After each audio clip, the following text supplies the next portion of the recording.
Assalamualaikum warahmatullahi wabarakatuh. Allahumma shalli ala Muhammad wa ala ali Muhammad.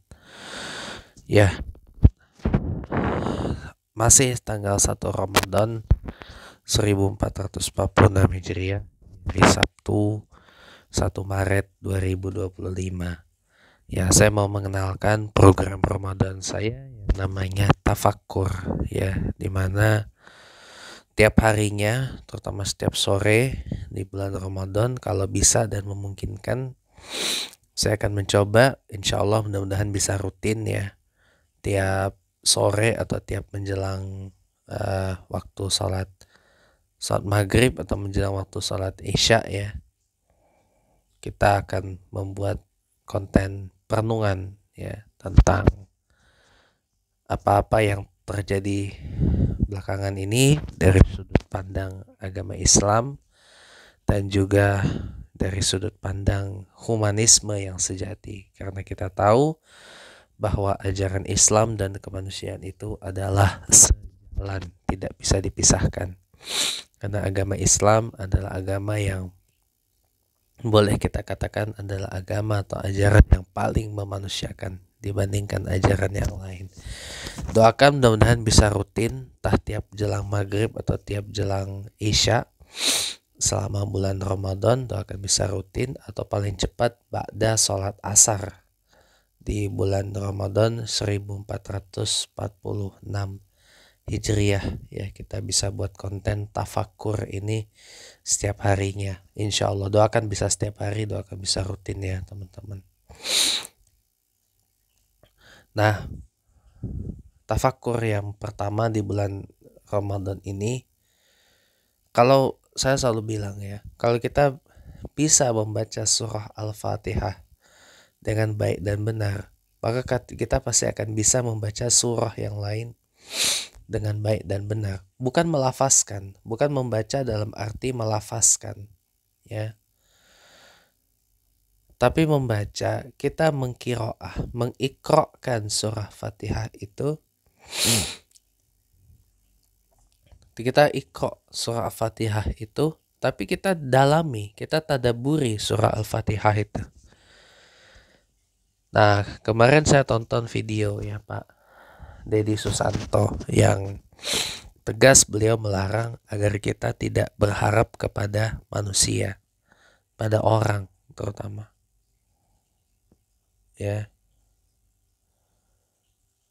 Bahkan yang paling ekstrim pun ya, kita jangan terlalu berharap sama orang tua kita untuk orang tua itu bisa selalu sayang, selalu care, selalu memenuhi apa yang kita mau, apa yang kita butuhkan, apa yang kita pengen diturutin ya. Orang tua juga nggak boleh banyak berharap kepada anak gitu ya, karena anak pun juga ketika sudah membina hubungan keluarga, sudah menikah ya, sudah punya kehidupan yang sendiri gitu kan. Nah, apa yang terjadi sekarang ini ya, luapan kekecewaan kepada sosok, kepada orang, kepada figur karena hal-hal tertentu. Contoh sekarang banyak yang menyalahkan mantan Presiden ke-7 Indonesia Pak Jokowi atas apa yang telah terjadi. Ya karena kita dulu berharap terlalu tinggi, bahkan kita mengkultuskan yang namanya Pak Jokowi itu. Ada lagi yang kecewa kepada Presiden ke-8 Indonesia yang sekarang ini Pak Prabowo Subianto, yang berharap bakal beda dari Jokowi, tapi taunya di oplosan pilih Prabowo isinya Mulyono gitu.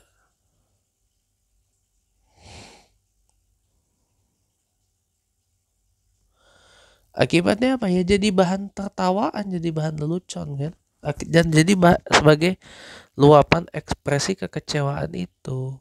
Makanya kalau kita baca surah Fatihah, di situ kan ada ayat berbunyi iyyaka na'budu wa iyyaka nasta'in.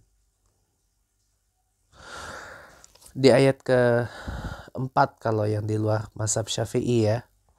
Kalau di mazhab Syafi'i itu ayat ke-5.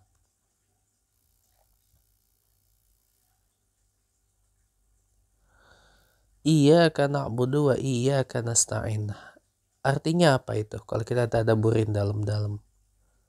Ya, segala apa sebaik-baik tempat kita berharap adalah hanya kepada Allah.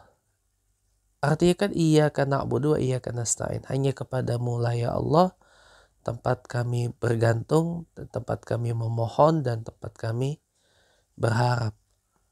Jadi sebaik-baiknya tempat berharap adalah hanya kepada Allah. Sebaik-baiknya kita berharap ya hanya kepada Allah gitu loh. Jangan kepada orang. Kalau kepada orang nanti malah kecewa, sakit hati, dendam ya kan. Nanti timbul hasrat untuk berbuat jahat, mencelakai orang yang telah menyakiti kita itu kan. Iya. Tahu nggak kenapa orang mati dibunuh? Mau tahu nggak kenapa? Sebagian besar itu adalah karena motif apa? Motif sakit hati, motif dendam. Yang dilahirkan dari rasa kecewa, rasa marah, rasa terhianati apa segala macam itu. Akibatnya apa? Akumulasi dari itu semua adalah apalagi ditambah ada godaan syaitan dan iblis dalam itu. Nah, timbullah untuk niat untuk berbuat jahat. Timbullah untuk udah kita habisi aja gitu. Biar plong sakit hatinya tuh. Iya.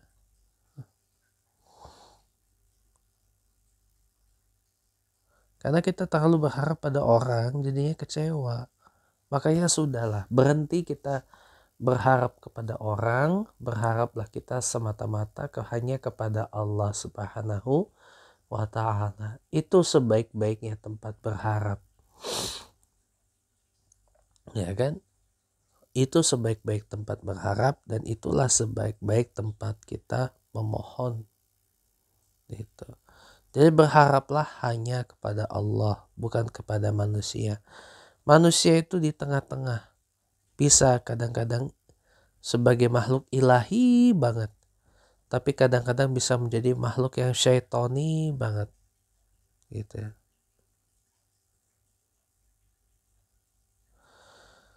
Ya, makanya itu rumus bahagia dari saya adalah jangan kita berharap kepada orang.